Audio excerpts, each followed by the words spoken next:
Welcome to Civ 6 Stories, where we explore alternatives to history through the lens of the world's most addictive video game. Games are played on deity, node challenges. Generally, I don't use mods or game modes except for Sucretak's Oceans.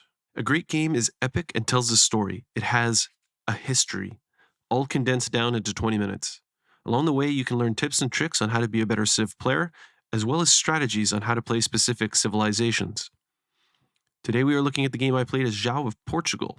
Full disclosure, I had some blown early attempts with this one.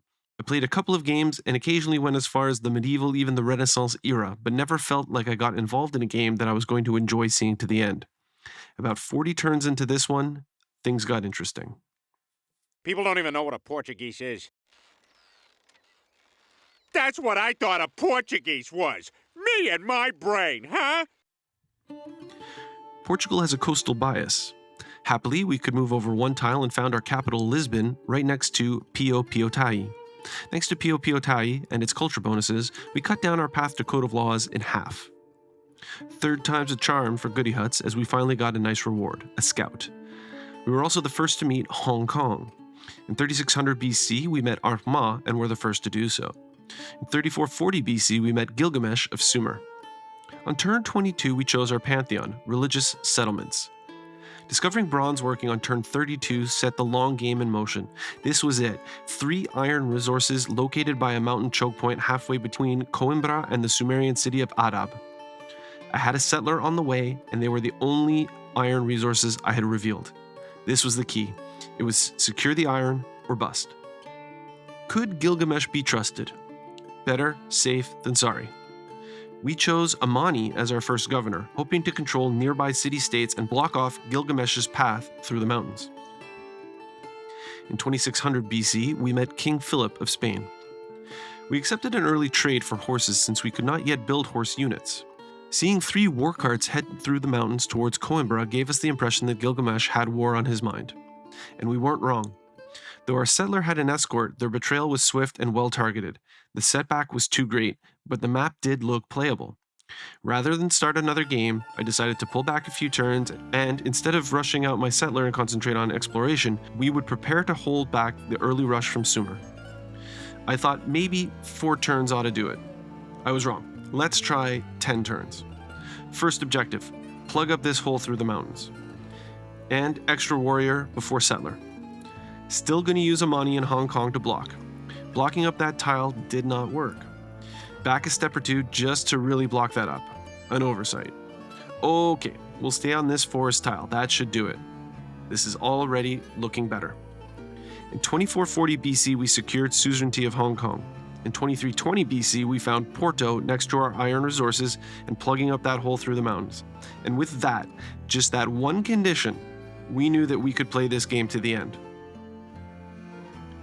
We had pushed back the war of the Sumer.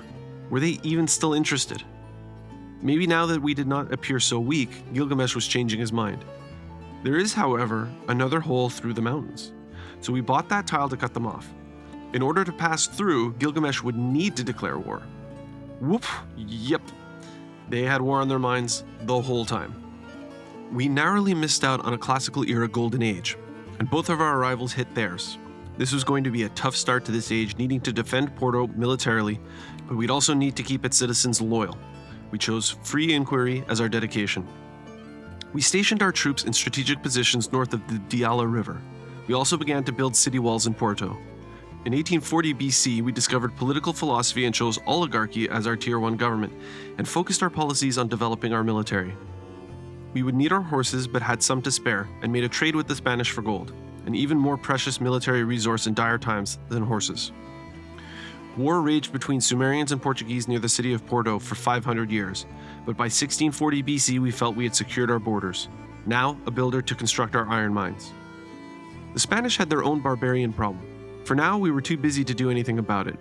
We made a soft incursion into Sumerian lands, but Gilgamesh was keen to offer peace, and considering what it took to keep this game on the right footing, we were content with keeping peace and consolidating our lands. Our troops were camped outside of Lagash, waiting for the peace deal to expire, when a man-at-arms appeared in the city.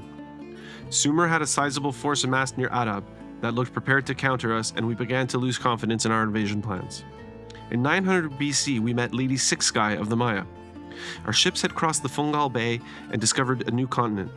In so doing, we met Eleanor, Duchess of Aquitaine and ruler of the English. Both of our nearest neighbors, Spain and Sumer, descended into Dark Ages during the medieval era. We chose free inquiry again as our dedication. We were tired of war and would need trading partners. Eleanor was giving us the eye, so we quickly tried to make friends. Lady Six Guy saw that we were making friends and decided that she wanted in on the action too, and we said, cool. A race was on to patron Sun Tzu. Sumer was sending settlers into lands we believed to be ours, and we would need a great general out in the field if we were going to keep our land secure and not be bullied by our rivals. It was a race that we would eventually win. Walls went up around Lagash. Assuring no further Sumerian settlements were built on Portuguese land took precedent over seizing foreign cities, and we pulled our troops away from the area. In 350 BC, we met Ambiorix of Gaul.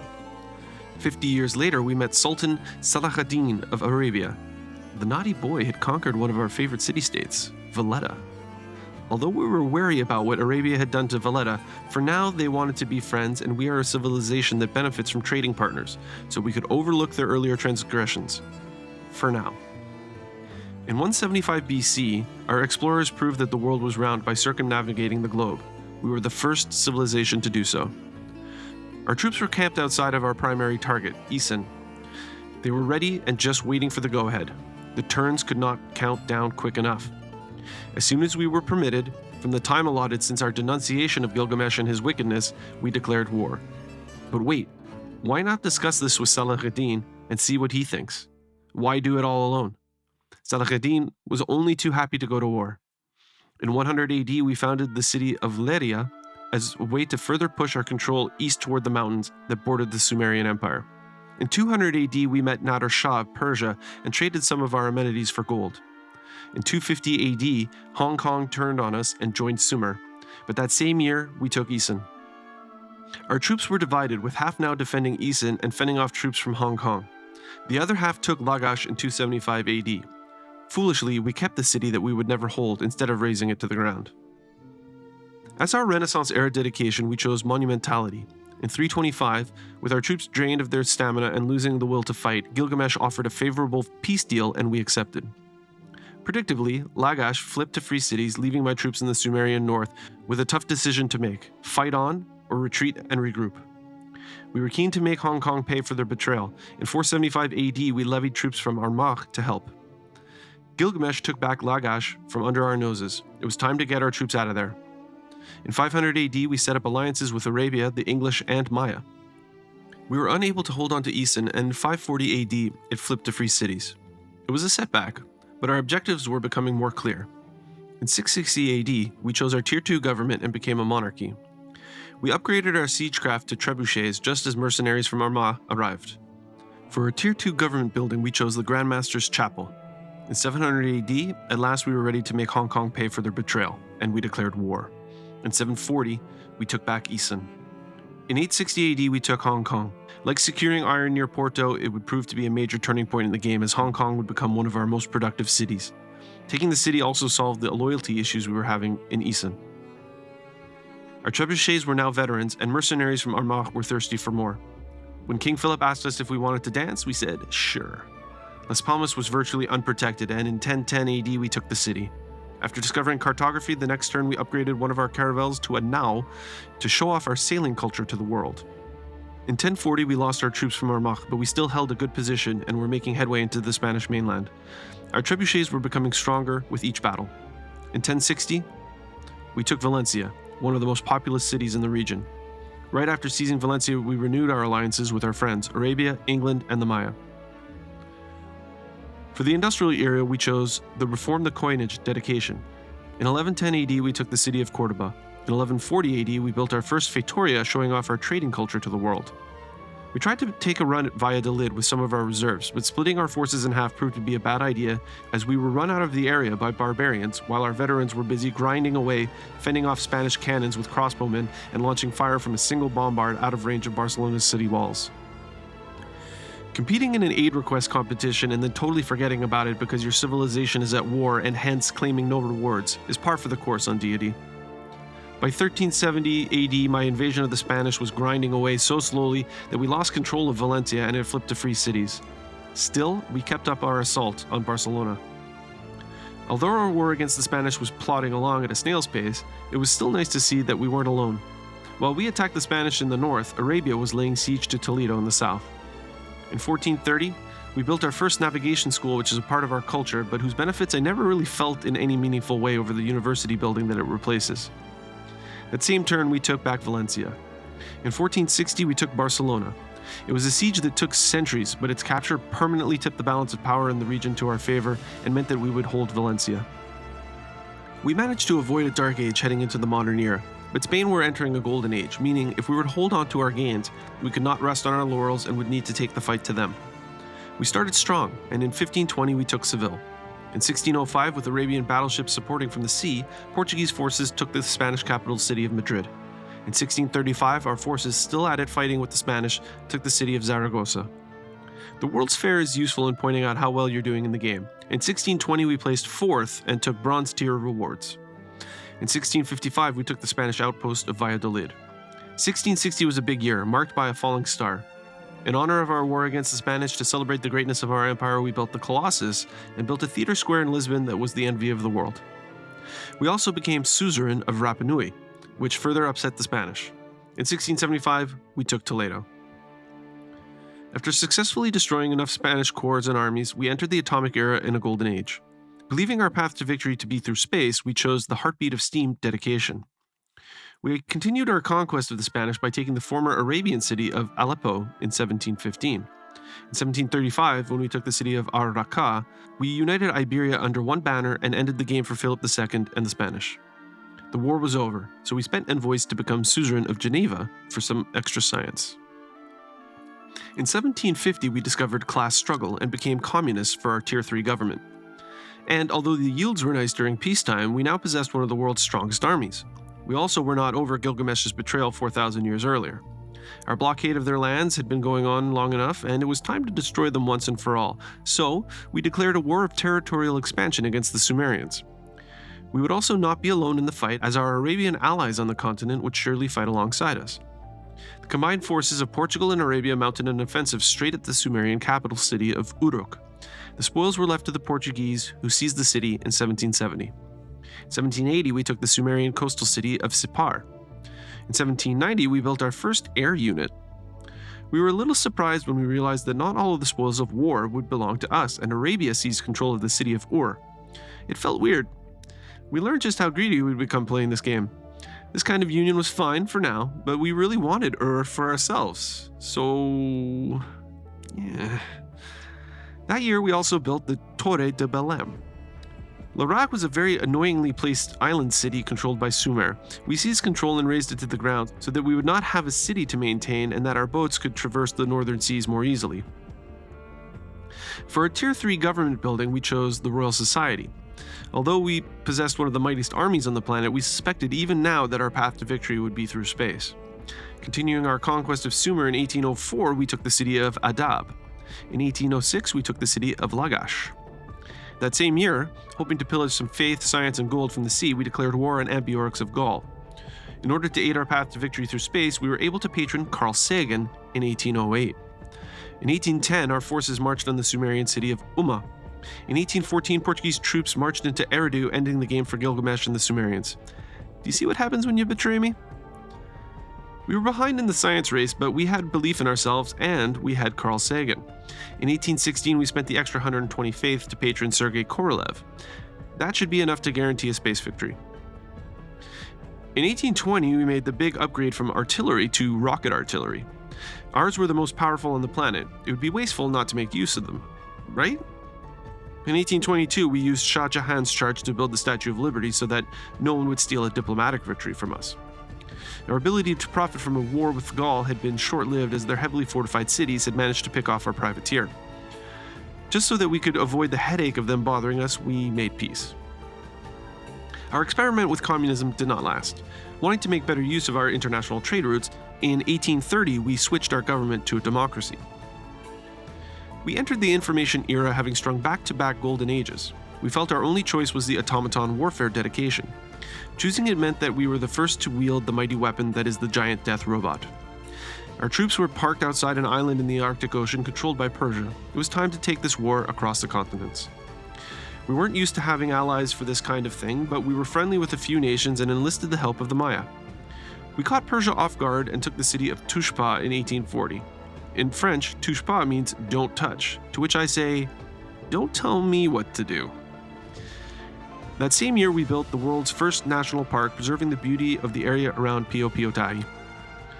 By 1846, we had blocked off the Persian aerial counteroffensive and took the city of Tabuk. By 1852, we took Pura, putting us in control of the entire island, securing the continent we shared with Arabia, and giving us an outpost with a direct route toward the far continent and the Persian mainland. Our allies, the Maya, won the World Games. As we were preoccupied with seeking revenge on the Sumerians and expanding our territory into Persia, we only took home a participation trophy. Naughty Gaul conquered the city-state of Taruga. Their aggression was noticed by the international community. It would prove to be a fatal misstep. In one of the most ambitious military operations ever seen, our invasion of Persia was put on hold when the world united against Gaul because of their unwarranted aggression on Taruga. We sent in our giant death robot and captured the city, winning the military emergency in no time at all. But we figured, hey, we're already here, why not take the whole damn country? Though we had planned to invade the far continent through Persia, and our military operation was redirected, it was nonetheless impressive, and we stormed into Gaul with hostile intent. After researching advanced power cells, we brought another death robot into the mix, and Ambiorix's troops were running scared in their own lands. In 1866, we took Durakodoron, a major military target and one of the most populous cities in the region. Moments later, we took Radumakos. In 1872, we took the Gallic capital city of Aduatuca. The same year, we took Bibrax. 2 years later, we took Tervana. In 1876, our troops seized Noviodonum. In 1878, we researched optimization imperative and chose our Tier 4 government, synthetic technocracy. That year, the Arabian city of Homs, a young city nestled at the foot of Torres del Paine, decided to join Portugal. Moments later, our troops walked into Avaricum. In less than 20 years, the Gallic Empire had transformed from continental aggressors into a sniveling pile of mud, with their once illustrious empire becoming a province of Portugal. Their troops were inept in the field and mounted little resistance. The Gallic people, upset with their leadership, were happy to let our troops into their cities and be freed from Ambiorix's incompetence. In 1882, we took Samarobrva, the last of Gaul's major cities. The rest of their empire was now relegated to their satellite towns positioned in harsh climates and places few people wanted to live. We had crippled so many Gallic corps and armies that almost strictly on that basis we earned a future era golden age should the game go that far. In 1890, we took the city-state of Geneva. It would be interesting to see if the world would have the balls to unite against us the way they did against the Gauls. Kamanal-Juyu was a Mayan city on the western fringe of our home continent. It had flipped to free cities, but its loyalty was not shifting. Without a peaceful solution on the horizon, we decided to take it by force. There was a major military buildup on the border between Geneva and Sparta. Trouble was brewing. We hated the Persians, always had. Nader Shah asked about all of the troops stationed on his border, and we told him, but this was not Gaul. Persia was a force to be reckoned with. In 1896, when our forces took the satellite city of Senebaum, Ambiorix and his Gauls were no more. That same year, with help from our Royal Society, we launched our Earth satellite.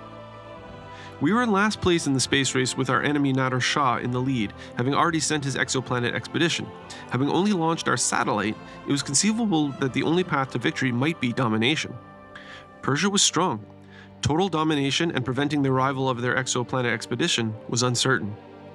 I was so preoccupied with destroying the Spanish this game that, for the first time in forever, I failed to build the mausoleum of Halicarnassus. It was built instead by my buddies, Arabia, who were becoming less and less our buddies. In 1903, we took the city-state of Nan Madol.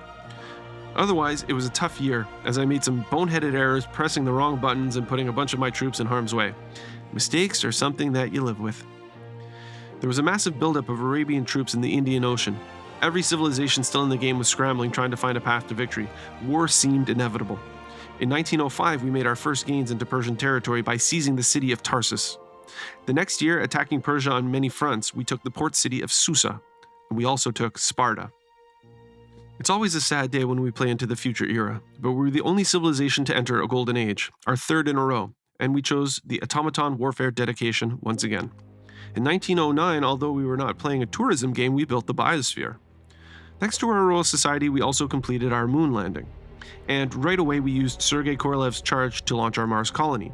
And wouldn't you know it, that same year, Carl Sagan helped us plan our exoplanet expedition. Although Nader Shah had launched an exoplanet expedition for the Persians prior to us, we discovered that it had been lost in space. It was now a race between us and Arabia. Whoever could build laser stations more rapidly would win the game. And we had the largest empire, so we felt confident that victory would be ours. Still, just to make sure, we declared a war of territorial expansion against our ancient allies. We caught them off guard, which gave us the upper hand. In a sneak attack reminiscent of Pearl Harbor, we went to work targeting their embarked units in the Indian Ocean. We continued to make gains against Persia and expanding our empire by capturing the city of Mashhad. Similar to Persia, Arabia had built a massive force, mostly of machine guns that were overpowered by my giant death robots. Where were all of the death robots in this game? We concentrated on disarming the Arabian military. Amid the fighting, the former Sumerian city of flipped loyalty and turned to free cities. Our troops continued to press against Persia, and we took the city of Pasargadae. In 1912, we completed our first laser station, vaulting us into the space race lead. That turn, we also captured the city of as the first sign that we were tipping the balance of the war against Arabia in our favor. In 1913, we took the Persian city of Ray. In 1914, our ancient allies, the English, answered the call of a betrayal emergency that had no hope of succeeding. Our exoplanet expedition was now traveling at 4 light years per turn.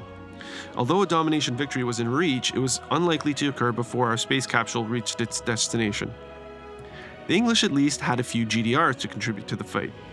In 1915, we took the Persian city of Gordian. In 1916, we took our first English city, Manchester.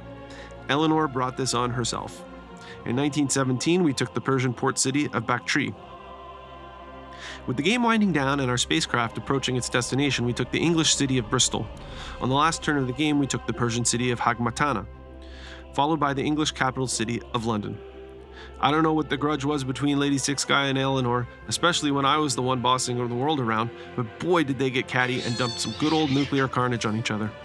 In 1921, our tiny capsule that we shot into space reached its destination, and we were declared victorious. Truly, we had built a civilization worth remembering, a civilization that would stand the test of time. So, what did I learn? The entire game hinged on the foundation of the city of Porto.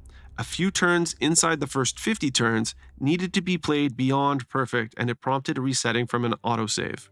Say what you will about the ethics, but it made the game supremely fun instead of supremely frustrating. The Portuguese unique building, the navigation school, is pretty useless unless it's in a campus district built next to a reef. The default adjacency bonus, like where your eyes go for campus district placements, is toward mountains and geothermal fissures, which are inland. I'm not sure I built a single campus along the coast, so the naval unit production bonus is not the kind of thing where I ever felt that I was quickly amassing a fleet that would rule the seas by consequence of my navigation schools.